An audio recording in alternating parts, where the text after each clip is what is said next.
Veteran burned over 80% of his body is letting the world into the raw details of his injury and his recovery. It's part of his book, A Patriots Promise, just released today.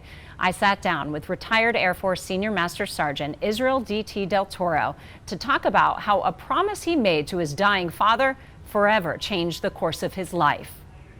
I promise to always take care of my brothers and sisters. Those words, some of the last Israel Del Toro said to his dying father. The next day, his father was gone. Think that at the age of 12, you're going to lose a dad, and then a year and a half later, you're going to lose your mom. But Del Toro says the early losses in his life were preparing him for what was to come. It took me a bit to understand why it was probably happening, why all these obstacles were thrown at me. And I think it was because the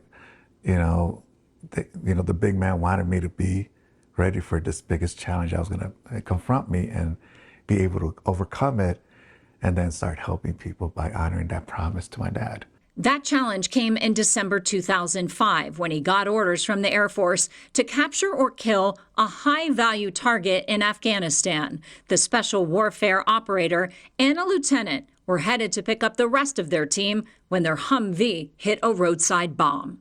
We crossed this creek, and no more than 200 meters after we crossed this creek, do I feel this intense heat blast, and I'm like, holy crap, we just got hit. Something in my head tells me you got to get out of this truck, and I popped the door, but when I got out of the truck, I was on fire from head to toe. He eventually collapsed as the flames overtook him. And I'm thinking, this is it.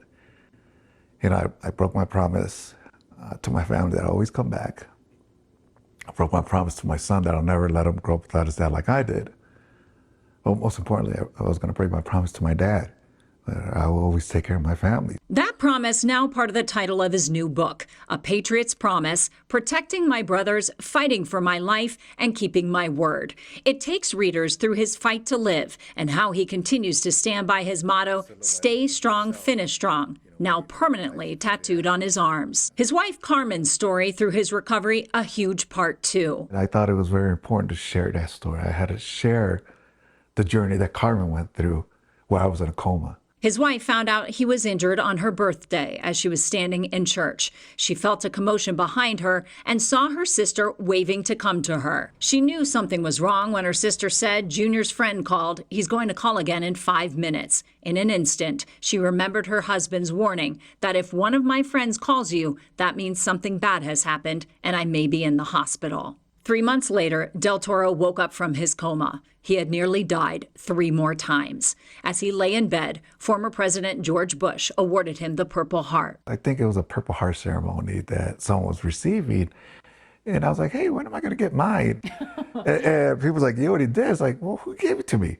President Bush. I'm like, well, I don't remember that. Now, those stories and countless others are permanently on the page with the help of co-author T.L. Heyer. Del Toro, quick to point out, writing a book, a very difficult task for a man missing one hand and half of the other. She's like, why haven't you written a book? It's like, well, I don't have fingers. I can't, write a book. She's like, well, I'll be your fingers for you. I was like, all right, sounds good. A memoir capturing the 48-year-old's journey to keep the promise he made decades ago. Because at the end, it's just a kid trying to honor his dad. And that's what I'm trying to do. You're honoring him well. Yeah, thank you.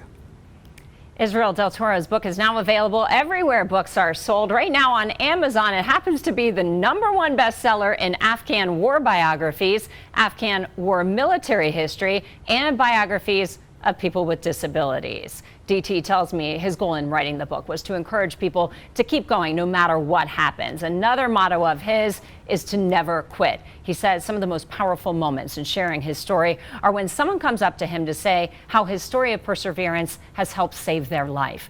No doubt, DT will continue to save more.